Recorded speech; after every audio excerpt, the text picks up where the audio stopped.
ലോകശ്രദ്ധ ഇപ്പോൾ അമേരിക്കയിലേക്കാണ്. സാമ്പത്തികമായും സാംസ്കാരികമായും മുന്നിൽ നിൽക്കുന്ന കാലിഫോർണിയ നിലവിൽ വലിയ രാഷ്ട്രീയ സംഘർഷങ്ങളിലൂടെയാണ് കടന്നുപോകുന്നത്. കുടിയേറ്റ വിഷയത്തിൽ മുൻ പ്രസിഡന്റ് ഡൊണാൾഡ് ട്രംപ് ഭരണകൂടത്തിനെതിരെ പൊട്ടിപ്പുറപ്പെട്ട പ്രതിഷേധങ്ങൾ ഇപ്പോൾ അമേരിക്കയിൽ നിന്നും വേർപെട്ട് പുതിയൊരു രാജ്യമാകണം എന്ന ആവശ്യത്തിലേക്ക് വരെ എത്തി നിൽക്കുകയാണ്. എന്താണ് യഥാർത്ഥത്തിൽ അവിടെ സംഭവിച്ചുകൊണ്ടിരിക്കുന്നത്? ട്രംപിനെതിരെ ആളിപ്പടരുന്ന പ്രതിഷേധമാണ് അവിടെ നടന്നുകൊണ്ടിരിക്കുന്നത്. ലോസ് ആഞ്ചലസ് ഒരു യുദ്ധക്കളമായി മാറിയിരിക്കുന്നു. ഡെമോക്രാറ്റിക് പാർട്ടി ഭരിക്കുന്ന കാലിഫോർണിയയിലെ ലോസ് ആഞ്ചലസിലാണ് ഈ സംഭവ വികാസങ്ങൾ നടക്കുന്നത്. ഏകദേശം 3 ദിവസം മുൻപാണ് കുടിയേറ്റ വിഷയത്തിൽ ട്രംപ് ഭരണകൂടത്തിനെതിരെ ശക്തമായ പ്രതിഷേധങ്ങൾ പൊട്ടിപ്പുറപ്പെടുന്നത്. ലോസ് ആഞ്ചലസ് പോലീസ് കൂട്ടം കൂടരുതെന്ന് നിർദ്ദേശിച്ചിട്ടും പ്രതിഷേധക്കാർ അതൊന്നും തന്നെ കാര്യമാക്കാതെ വലിയ മാർച്ചുകളും റാലികളുമാണ് സംഘടിപ്പിച്ചത്. പ്രതിഷേധം അടിച്ചമർത്താൻ ട്രംപ് ഭരണകൂടം ആദ്യം US സൈന്യത്തിന്റെ ഭാഗമായ നാഷണൽ ഗാർഡിനെയാണ് ഇറക്കിയത്. എന്നാൽ പ്രതിഷേധം ഒതുങ്ങുന്നില്ലെന്ന് കണ്ടതോടെ 200 US മൈൽ സൈനികരെയും ട്രംപ് വിന്യസിപ്പിച്ചു. കഴിഞ്ഞ ദിവസങ്ങളിൽ പ്രതിഷേധക്കാരും സുരക്ഷാ സേനയും തമ്മിൽ വലിയ ഏറ്റുമുട്ടലുകളാണ് നടന്നത്. പ്രതിഷേധക്കാർ പോലീസിന് നേരെ കുപ്പികളും കല്ലുകളും റബ്ബർ ബുള്ളറ്റുകളും പുകബോംബുകളും എറിയുകയും കാറുകൾ കത്തിക്കുകയും ചെയ്തു. ഞായറാഴ്ച രാത്രി ഗൂഗിളിന്റെ മാതൃകയായ ആൽഫാബെറ്റിന് കീഴിലുള്ള വെയ്മോ കമ്പനിയുടെ ഡ്രൈവറില്ലാ കാറുകൾ പോലും പ്രതിഷേധക്കാർ കത്തിച്ചിരുന്നു. പോലീസ് കണ്ണീർ വാതകം പ്രയോഗിക്കുകയും 148 പേരെ അറസ്റ്റ് ചെയ്യുകയും ചെയ്തു. നിലവിലുള്ള 2000 നാഷണൽ ഗാർഡുകൾക്ക് പുറമെ 2000 പേരെ കൂടി വിന്യസിപ്പിക്കണമെന്ന് വൈറ്റ് ഹൗസ് അറിയിക്കുകയാണ് ചെയ്തത്.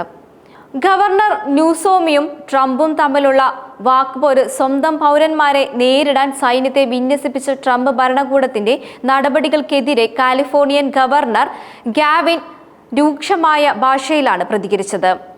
ട്രംപിന്റെ ഈ നീക്കത്തെ അദ്ദേഹം ഭ്രാന്തമായ ഫ്രാൻസി എന്നാണ് പരിഹസിച്ചത്. ഇതിനു പുറമെ ട്രംപിന്റെ നടപടി നിയമവിരുദ്ധമാണെന്നും ആരോപിച്ച് ന്യൂസോം കോടതിയിലെ കേസ് ഫയൽ ചെയ്യുകയും ചെയ്തു. ഗാവിന്റെ വാക്കുകൾ ഇങ്ങനെയാണ്: ജനാധിപത്യ സംരക്ഷണത്തിനായി US മറൈൻ സൈനികർ യുദ്ധത്തിൽ മികച്ച സംഭാവന നൽകിയിട്ടുണ്ട്. അവർ വീരന്മാരാണ്.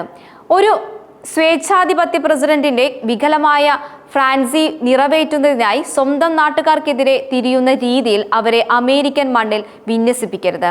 ട്രംപിന്റെ കെണിയിൽ വീഴരുതെന്നും അദ്ദേഹം കുഴപ്പങ്ങൾ ആഗ്രഹിക്കുന്നുണ്ടെന്നും ആക്രമണത്തിന് പ്രേരിപ്പിക്കുകയാണെന്നും ഗവർണർ ന്യൂസോം കൂട്ടിച്ചേർത്തു. അനധികൃത കുടിയേറ്റങ്ങൾക്കെതിരെ ശക്തമായ നടപടി സ്വീകരിക്കുന്ന ട്രംപിന്റെ നിലപാടുകളും കുടിയേറ്റ വിഷയത്തിൽ ഉദാഹരണമായ സമീപനം സ്വീകരിക്കുന്ന ഡെമോക്രാറ്റിക് പാർട്ടിയുടെ നിലപാടുകളും തമ്മിലുള്ള നേരിട്ടുള്ള ഏറ്റുമുട്ടലാണ് നിലവിൽ അമേരിക്കയിൽ നടക്കുന്നത്. കാലിഫോർണിയയ്ക്ക് പുതിയ രാജ്യം വേണോ? ഫെഡറൽ ഭരണകൂടത്തിനെതിരായ പ്രതിഷേധം ശക്തമാകുമ്പോഴെല്ലാം അമേരിക്കയിൽ നിന്നും വേർപെട്ട് പ്രത്യേക രാജ്യമാകണം എന്ന് കാലിഫോർണിയയിൽ ആവശ്യം ഉയരുകയാണ്. എന്നാൽ ഇത്തവണ ഈ ആവശ്യം വളരെ ശക്തമായി എന്നാണ് അന്താരാഷ്ട്ര മാധ്യമങ്ങൾ റിപ്പോർട്ട് ചെയ്യുന്നത്. കാൽ എക്സിറ്റ്, ഫ്രീ കാലിഫോർണിയ തുടങ്ങിയ ഹാഷ്ടാഗുകൾ അമേരിക്കയിൽ ട്രെൻഡായി ഇരിക്കുകയാണ്.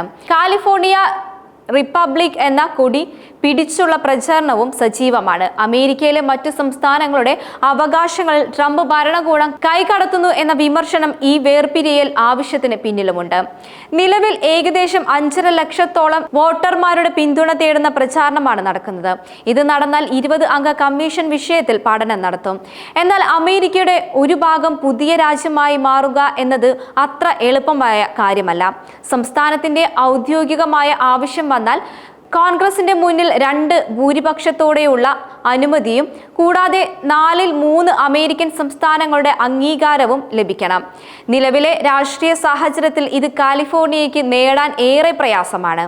കുടിയേറ്റ വിഷയത്തിൽ തുടങ്ങിയ പ്രതിഷേധങ്ങൾ ഒരു സംസ്ഥാനം രാജ്യത്ത് നിന്നും വേർപെടണമെന്ന് ആവശ്യപ്പെടുന്നതിലേക്ക് വരെ എത്തി നിൽക്കുകയാണ്.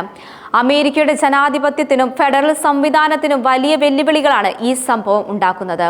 ഈ സംഘർഷങ്ങൾ എവിടെ എത്തി നിൽക്കും എന്നത് കണ്ടറിയേണ്ടിയിരിക്കുന്നു. ഈ വിഷയത്തെക്കുറിച്ച് ഇനി കൂടുതൽ അറിവുകളും ലഭിക്കേണ്ടിയിരിക്കുന്നു.